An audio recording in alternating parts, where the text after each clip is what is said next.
6 గంటలకు పైగా కేటీఆర్ ను ప్రశ్నిస్తున్నారు ఈడీ అధికారులు. ఫార్ములా ఈ కార్ రేస్ కేసులో మనీ లాండరింగ్ పై విచారణ జరుగుతోంది.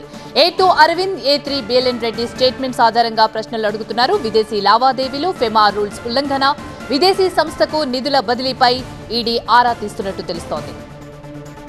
ఫార్ములా ఈ కార్ రేస్ కేసులో 6 గంటలకు పైగా కేటీఆర్ ను ప్రశ్నిస్తున్నారు ఈడీ అధికారులు. ప్రధానంగా మనీ లాండరింగ్ పై వేర్వేరు కోణాల్లో విచారిస్తున్నారు. A2 అరవింద్ కుమార్, A3 బేలెన్ రెడ్డిని ఇప్పటికే ఈడీ విచారించింది. వాళ్ళిద్దరూ ఇచ్చిన స్టేట్మెంట్స్ ఆధారంగా కేటీఆర్ ను ప్రశ్నిస్తున్నారు.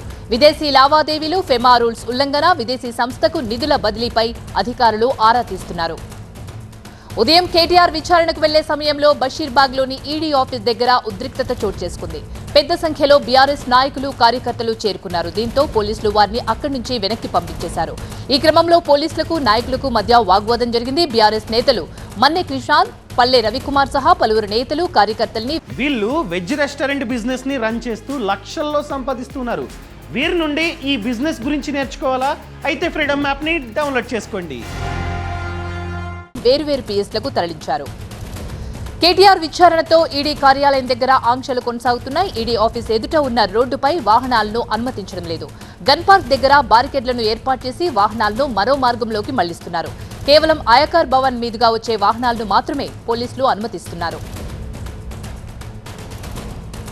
హెచ్ఎండిఏ నిధులను ఎఫ్ఈఓకు ఎందుకు చెల్లించాల్సి వచ్చింది? సీజన్ 9 నిర్వహణ కోసం ఎఫ్ఈఓకి స్పాన్సర్స్ ఎంత చెల్లించారు? ఎఫ్ఈఓకి హెచ్ఎండిఏ ఏవైనా చెల్లించిందా?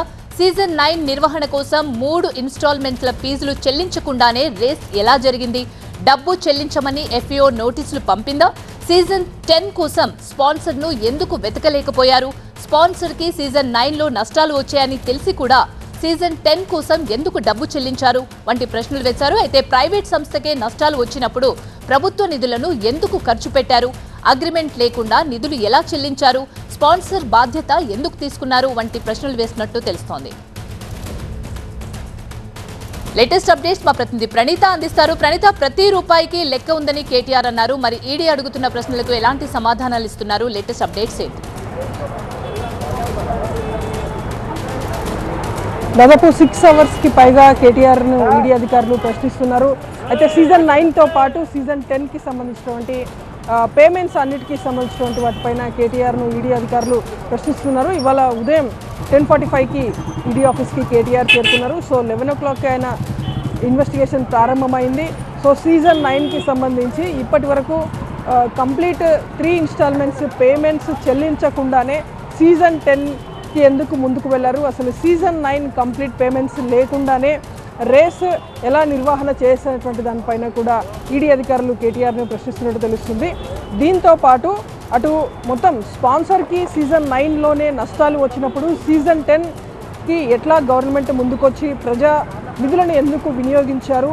ఒకవేళ కార్పొరేట్ సంస్థకే నష్టాలు వచ్చినప్పుడు ప్రభుత్వ రంగానికి మరింత నష్టాలు వస్తాయి కదా, ఈ విషయం తెలిసి కూడా ఎందుకు రేస్ కోసం పట్టుబడ్డారటువంటి విషయాలను కేటీఆర్ను ఈడీ అధికారులు ప్రశ్నిస్తున్నట్టు తెలుస్తుంది. దీంతోపాటు ఒక విదేశీ సంస్థకి దేశం దాటి నిధులు చెల్లించాలంటే ఖచ్చితంగా ఇక్కడ కొన్ని గైడ్లైన్స్ ఉంటాయి, కొన్ని నిబంధనలు ఉంటాయి. ఆర్బీఐ అనుమతి తీసుకోవాలి, స్టేట్ ఫైనాన్స్ డిపార్ట్మెంట్ అనుమతి తీసుకోవాలి, ఖచ్చితంగా 10 crores పైబడి హెచ్ఎండిఏ నిధులను వినియోగిస్తున్నప్పుడు క్యాబినెట్ అప్రూవల్ ఉండాలి.